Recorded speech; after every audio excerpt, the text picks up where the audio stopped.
America's top spies on Tuesday shifted the spotlight back to Defense Secretary Pete Hegseth to explain how highly sensitive details he posted in a telephone chat about imminent U.S. strikes on Yemen were not classified. President Donald Trump's administration has sought to contain fallout from an explosive article on Monday by The Atlantic's editor-in-chief Jeffrey Goldberg, revealing that he was included in a group chat on the encrypted messaging app Signal with Trump's most senior national security advisors to coordinate on Yemen. Goldberg said Hegseth posted war plans shortly before the first wave of attacks on March 15, including information about targets, weapons the U.S. would be deploying, and attack sequencing, which he read from a supermarket parking lot on his phone. Still, Trump's administration said on Tuesday that no classified information was shared in the chat, bewildering Democrats and former U.S. officials, who regard that kind of targeting information as some of the most closely held material ahead of a U.S. military campaign. There was no classified information, as I understand it, Trump said on Tuesday.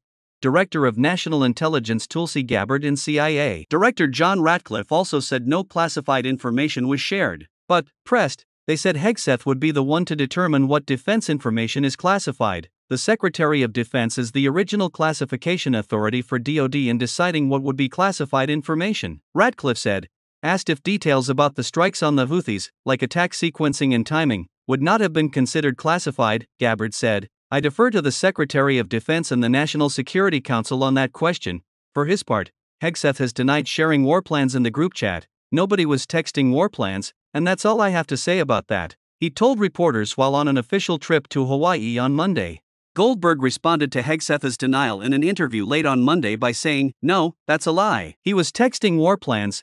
Senior U.S. national security officials have classified systems that are meant to be used to communicate secret materials. Ratcliffe said National Security Advisor Mike Waltz set up the Signal chat for unclassified coordination and that teams would be provided with information further on the high side for high-side communication. So I think clearly it reflects that the National Security Advisor intended this to be, as it should have been, a mechanism for coordinating between senior-level officials, but not a substitute for using high-side or classified communications for anything that would be classified, he said, and I think that is exactly what did happen.